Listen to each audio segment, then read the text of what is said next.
14 साल बच्ची को अगवा करके ले जाते हैं। ले जाने के बाद उसको अपने घर में रखते हैं और अपनी हवस का निशाना बनाने के बाद निकाह नामा तैयार कर लेते हैं। जब ये फैमिली अपनी बच्ची को मिलती है, दरख्वास्तें देते हैं, थाने में जिल्लो ख़बार होते हैं, उसके बाद उस बच्ची को ये वापस ले जाते हैं और तलाक ले लेते हैं। उसके बाद कुछ अरसा गुजरता है, फिर वो लोग बासर माफी आता है और बच्ची को अगवा करके ले जाता है। बच्ची का निकाह जायज़ नहीं है, आपने कानून निकाला है ना, 18 साल की बच्ची को निकाह जायज़ है। तो हमारी गरीबों की बच्चियाँ का निकाह हो भी गया, तलाक हो गया, फिर तो रिश्ता खत्म हो गया। रिश्ता खत्म हो गया, कोई ताल्लुकात नहीं रह गया उस लड़के के साथ। उस लड़के के साथ इतने ज्यादा आदमी थी उस दिन भी, पता नहीं उसने डरा धमका के बच्ची को ले, बच्ची थड़ थड़ कांप रही है। पुलिस बाजियाब नहीं करवा रही? नहीं, वो कह रहे हैं हमें बीबी जाओ घर में बैठ जाओ, आपकी बच्ची अपनी मर्जी से गई है, कोई बात नहीं। कहा कोई बगैर भी बच्चियां रह जाती हैं। एक ये कौन कहता है? ये आपको किसने कहा कि निकाह के बगैर बच्चियां रह लेती हैं? पुलिस वालों ने कहा? पुलिस वाला है। पुलिस वाले से कहना था इतने तो इंसान हो तो अपनी बच्चियों को भेजो, अपनी बेटियों को भेज के देखो कि निकाह के बगैर तुम भेज सकते हो।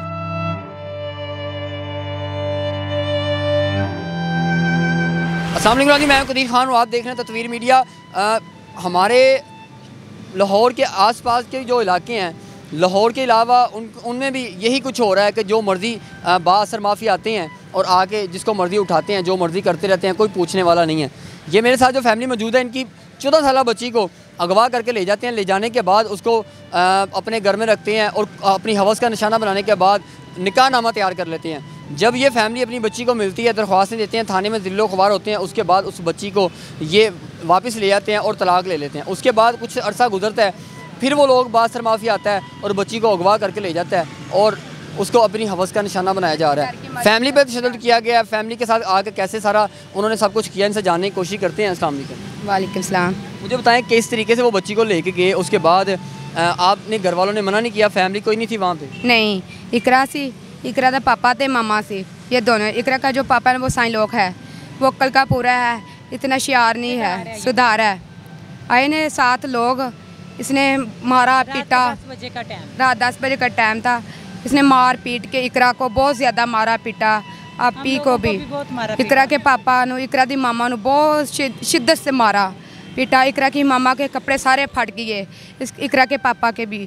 जिस टाइम में इकरा के पापा को उसने ज़ोर से ईंट लगाई है ना कमर में, इकरा का पापा गिर गया। आपकी बेटी है? जी मेरी बेटी है। जब वो घर आए हैं, पहले जब आप बच्ची को लेके गए हैं, उसके बाद आपने तलाक ले ली। तलाक लेने के बाद दोबारा जब आए हैं, आपने मना नहीं करने की कोशिश की, चीखो पुकारने की, अहले मोहल्ला ने बचाने की कोशिश नहीं की? मैं तो अपनी बहन के घर गई हुई थी। जब मैं वापस, इकरा भी मेरे साथ थी और इकरा के पापा भी साथ थे। जब मैं वापस आई हूँ तो ये लोग हम मेरे घर में बैठे हुए थे और फिर हमें मारने पीटने लगे। जब मैंने इनकार किया ना कि मैंने नहीं भेजनी, इसकी तो तलाक हो गई है, फिर मारने पीटने लगे और बच्ची को धमकियाँ देने लगे, हमने आपको लेके जाना है वरना तेरे घर वालों को मार देंगे अगर नहीं गई, और आपको भी मार देंगे। वो डर के मारे इनके साथ गई। फिर 155 पे कॉल की, पुलिस आई? जी कॉल की और इनके घर गए हैं वो पुलिस वाले, 2 भाई इनके उठाए हैं और फिर वो तो डर के मारे, वो बच्ची थी ना समझ थी, उसने कहा कि चलो मेरे घर वाले बच जाएंगे। इनके तरफ बयान देने लगी, तलाक हुई है फिर भी बयान देने लगी, कह रहे पुलिस वाले कि ये तो उधर के बयान दे रही है, इन्हीं के साथ जाएगी, आपके साथ नहीं जाना। 14 साल की बच्ची का निकाह जायज़ नहीं है, आपने कानून निकाला है ना, 18 साल की बच्ची को निकाह जायज़ है। तो हमारी गरीबों की बच्चियाँ का निकाह हो भी गया, तलाक हो गया, फिर तो रिश्ता खत्म हो गया। रिश्ता खत्म हो गया, कोई ताल्लुकात नहीं रह गया उस लड़के के साथ। उस लड़के के साथ इतने ज़्यादा आदमी थी उस दिन भी, पता नहीं उसने डरा धमका के बच्ची को ले, बच्ची थड़ थड़ कांप रही है, बच्ची डर के मारी। वो आया, लड़के हैं साथ, अभी देख लो। आपकी बच्ची कहाँ पे? उस लड़के के पास है, हमारे पास तो नहीं है, उन्हीं के पास है। हमको तो कोई टाइम भी नहीं देती। पुलिस बाजियाब नहीं करवा रही? नहीं, वो कह रहे हैं हमें बीबी जाओ घर में बैठ जाओ, आपकी बच्ची अपनी मर्जी से गई है, कोई बात नहीं। निकाह के बगैर भी बच्चियां रह जाती हैं। ये कौन कहता है? एक लड़का नहीं, ये आपको किसने कहा कि निकाह के बगैर बच्चियां रह लेती हैं? पुलिस वालों ने कहा? पुलिस वाला है। पुलिस वाले से कहना था इतने तो इंसान हो तो अपनी बच्चियों को भेजो, अपनी बेटियों को भेज के देखो कि निकाह के बगैर तुम भेज सकते हो। हमारी बेटियों को ये कह रहे हो कि आप निकाह के बगैर रहती है तो रहने दो, कोई मसला नहीं, अपनी बेटियों को भेज के देखो। बहुत ज़ोर से बोला करता है, बीबी जाओ घर में जाकर बैठ जाओ, निकाह के बगैर आजकल बच्चियाँ रहती हैं। ऐसी फिर बोलेंगे ऐसे क्या है, ये तो कानून सबसे अच्छा निकले भी, लोगों का फिक्र खत्म हो जाए, बच्चियां निकाल दो बगैर जाके आदमियों के साथ रहने लग पैंते। असी गरीब बना ता तू सानू इस तरह कह रहा है। फिर खामोश हो गया, कहना बीबी मेरा दिमाग ना खाओ, ऐसा चाहेगा तो उन्हें गल करनी। असी उन्हें कोई गल नहीं की, असं पूछा सी विकास भाई किधर है। वो इस तरह हमारे साथ बोला, हम बाहर आके बैठे रहे, वो SH नहीं आया। हम काफ़ी दिन इस तरह जाने नहीं गाया, फिर रो पीट के घर आ गए, अदालत में आके अब किससे इंसाफ के लिए अपील करेंगे? क्या समझते हैं कोई इंसाफ देगा? अब इधर हमें तो कुछ समझ नहीं आ रही है, कौन हमारा इंसाफ करेगा?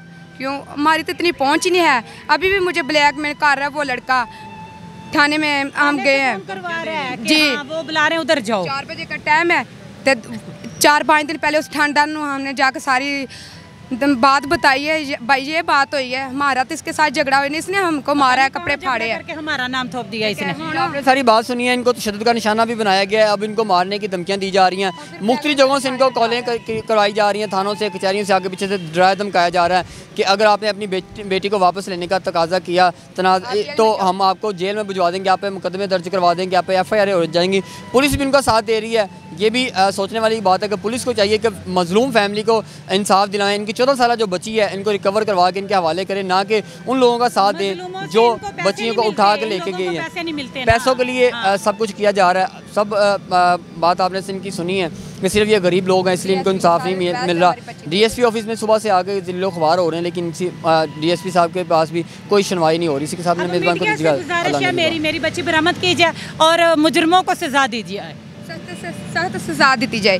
जिस तरह असी औरतां जलील होंदियां पईयां, असी किसी दी मावां, किसी दी भैणां वां, असी भी किसी दी इज्जतां वां।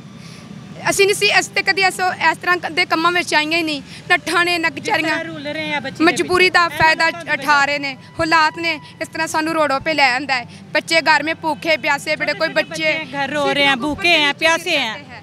हम शाम को जाते हैं, कोई बच्चा कहीं गिर के छोड़ लगा के बैठा है, कई बच्चे बच्चों के साथ झगड़ा करके बैठे होते हैं भूखे प्यासे। हम बहुत परेशान हैं। हम आपके पास यही रिक्वेस्ट करेंगे बहनों, हमारी किसी तरह भी बच्ची मुझे दे दे, आपकी बहुत मेहरबानी होएगी। हम बहुत मेहरबान आपकी रिक्वेस्ट करेंगे, बहुत मेहरबान हो जो। हम गरीब है, कोई इंसाफ नहीं दे रहा, ना कोई घर वाला साथ में चल रहा है, इनके डर से मारा। वो कहते हैं बीबी हमारे बच्चे हैं छोटे छोटे, हम तो पहले ही बहुत दरबदर है। माँ हूँ, मुझे नहीं डर के मुझे गोली मार देंगे, मैं तो आऊँगी, इंसाफ कभी तो मिलेगा ना। आप तो अपनी बेटी को नहीं छोड़, आप तो अपनी बेटी नहीं छोड़, मैं नहीं छोड़ सकती। बच्ची उधर के वो भी गैर कानूनी, इनका में नहीं है।